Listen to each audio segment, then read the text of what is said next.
Did a lot of shit just to live this here lifestyle.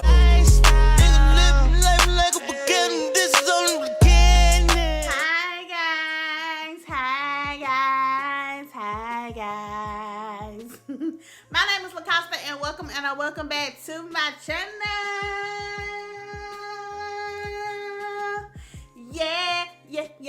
Yeah.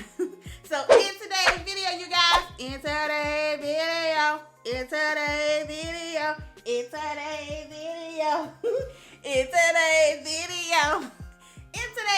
you guys, I'm going to be telling you 10 things that us nurses want you guys to know, the patient, okay? So if you want to hear 10 things that me as a nurse want you as a patient to know, then just keep watching, okay? Okay. All right, you guys, so in today's video, I'm going to be telling you 10 things that your nurse wants you to know. Yeah, your nurse wants you to know. I am a registered nurse. I have been a nurse for 10 years, you guys. I know, 10 years. Look at me. Not just kidding. But yeah, I have been a nurse for 10 years, so let's get into it. The first thing that us nurses want you patients to know is, I don't work in the ER, but I know a lot of people, I have family members who talk to me, should I go to the emergency room? No, go to urgent care. It's cheaper. You know, if you're not dying, go to urgent care. That is what urgent care is for. ER and urgent care are not the same thing. ER is emergency room, emergency department. Are you dying? Do you have a limb that has fallen off? Do you think you had a stroke? Things like that. We don't go to the ER for a sinus infection. We just don't. We have urgent care for that. So go to the urgent care if you're not dying. Okay? Number 2. A lot of us feel undervalued as nurses. It's some, establishments or facilities that we work in that, make us feel that way. It makes us feel like we're just on an assembly line for people, and they just don't value, us as we should be valued. So yeah, we just want y'all to know. I just wanted to let y'all know that. And it may seem like, oh, nursing is this glamorous, field to go into. People love nurses, blase.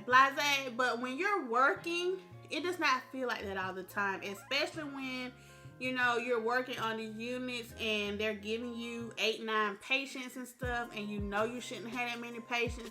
So you do feel undervalued at times. They don't want to pay you the money that you feel like you have you have put in so many years, and they don't want to pay you that amount of money. Just things like that. You just feel undervalued. Number 3, we really appreciate it when we are treated with value and kindness. We come in contact with so many people. Doctors, patients, social work, physical therapy, dietary, custodial care. It's just so many people that we come into contact with. And, it makes our day when we walk into a patient's room and they are just so nice. And we get it. I get it. You're sick. 9 out of 10, you don't want to be nice. You want to be a grump. But some things that we as nurses hear or is said to us, sometimes it's just inappropriate. It's just not appropriate. So to come into contact with someone who has just had surgery or is sick and still tries to make you laugh, tries to brighten your day, you guys are the real MVP. Okay.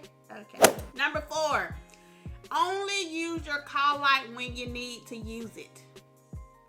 Don't keep pressing your call light after I have told you that I was going to come and give you your pain medication. I get it. You're in pain. I get it. I understand. But you're not the only patient on this floor. So just because you think that I'm not doing anything, that you think that I'm ignoring you, that you think that you're the only patient here, that you think I'm not coming, does not mean I'm not coming. Give me a minute, and I promise I'm gonna bring you whatever you ask me to bring you. Just give me a little bit of time. I'm already rushing around. I'm already missing bathroom breaks, all that night. So just give me a minute. Give me a minute. I'm coming. Number 5, you guys. Hospitals tend to be understaffed. We're not supposed to let you guys know that we're understaffed, you guys, and we don't have enough nurses on the floor to take care of all you patients here. Just to let you guys know we are understaffed, you know, for future references, if you do go into the hospital or whatever the situation may be, and I'm not there in 5 minutes to give you your pain medication, put in the back of your mind, they may be understaffed. Let me give her an extra minute or so, okay? I just want to let you... Hospitals don't have an adequate amount of nurses like people think they have. It is hard to keep nurses in the hospital. Well, it was hard to keep me in the hospital anyways. And, you know, a lot of nurses that I come into contact with, they work at the hospital, but that don't mean that they're happy. I'm just saying. So, I decided to finish this segment standing up, you guys, just to give you another... I don't know, some scenery other than me sitting down. So, number 6, there is a reason that we are sitting at the nurse's desk, nurse's station, whatever. It's called the nurse's station. It's called the nurse's desk for a reason. We're not sitting there just talking. We're not sitting there just, I don't know, doing nothing. And I heard a lot, well, they don't do nothing but sit at the nurse's desk. They just sitting there doing nothing. No, we're not. Even if we're just sitting there catching our breath, or we are sitting there charting, or we are looking at notes from a patient that we got from the emergency room who's going to be transferred, you guys don't know what we're doing, so don't assume that we're not doing anything. Okay, you know, I just want to put that out there. We work for our paycheck. We don't just sit around and put our scrubs on and got our stethoscope and do nothing all day. We critically think we're tired. Just because we're not physically tired, we are mentally tired when we leave our job. We're tired. And sometimes I feel like mental tiredness can be worse than physical tiredness at times. So, yeah, we're tired. Okay? Okay. So, number 7, you guys, the thing about nursing just adds on to mental. We take a lot of stuff that we see at work home with us.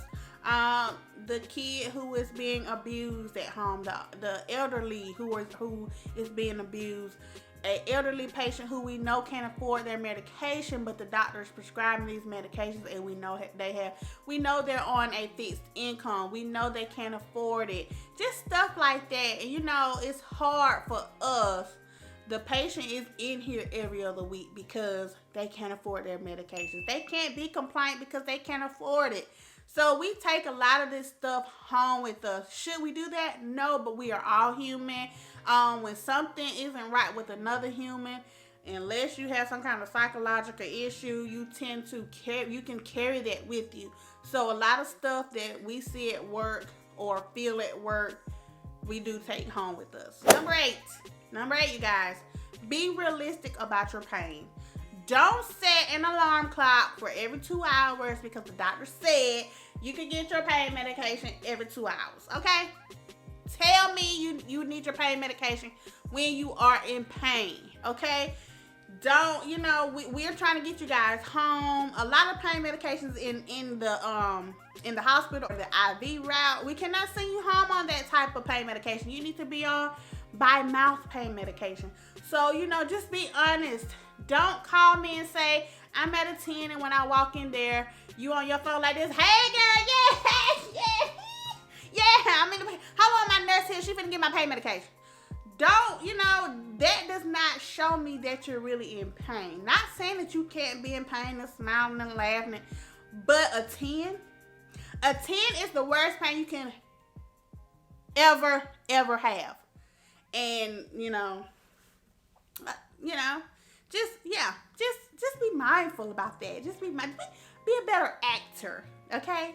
But no, I'm serious. I have seen it. So, yeah. Number 9, carry a list with you of your medications, you guys. Carry a list. It is so hard nowadays, you know, with you having a heart doctor, Then you got an insulin doctor over here. You got a lung doctor here. You got your primary care. That's 4 doctors with 4 possible different types of medication lists. And sometimes it's hard for them to, you know, come together and figure out if you're having any reactions with your medications and stuff. So make sure you keep a running list of all your medications and what you're taking your medications for. Yeah. So when you do go somewhere and your doctor asks you, what do you want?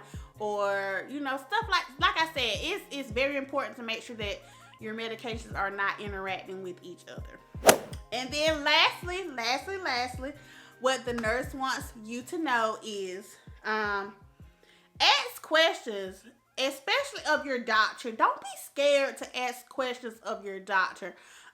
They are providing your care. They are overseeing your care.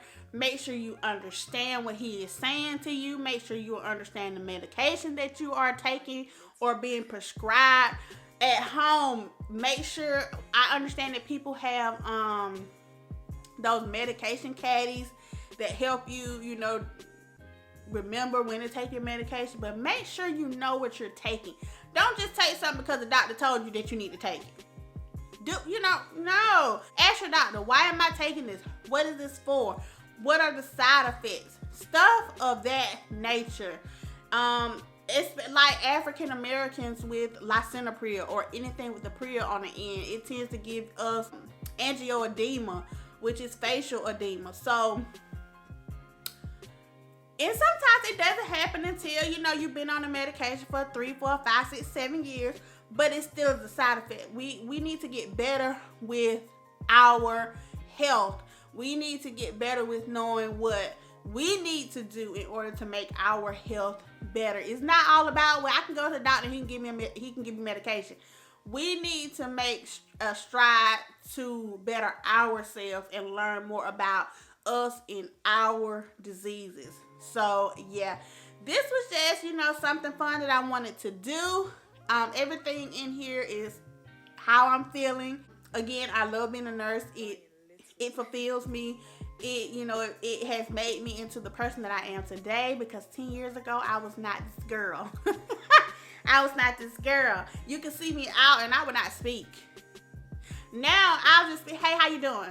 Hey, even if it's just, hey, how you doing? And I got that from nursing, you guys. So, I just want to let you guys know that, you know, as nurses, there are things that we want you guys to know. I may do a part 2 to this, because I really thought it was really fun. But anywho, if you have not done so, go ahead and hit the subscribe button down below. Also, while you're at it, make sure you hit that bell notification so that you're notified every time I upload a new video. Okay. Leave me a comment below, you guys. Leave me a comment below. What do you think about my video? What do you think about the content in this video? Also, share this video out, you guys. Sharing is caring. And until next time, I'll holler at you guys later. Peace out.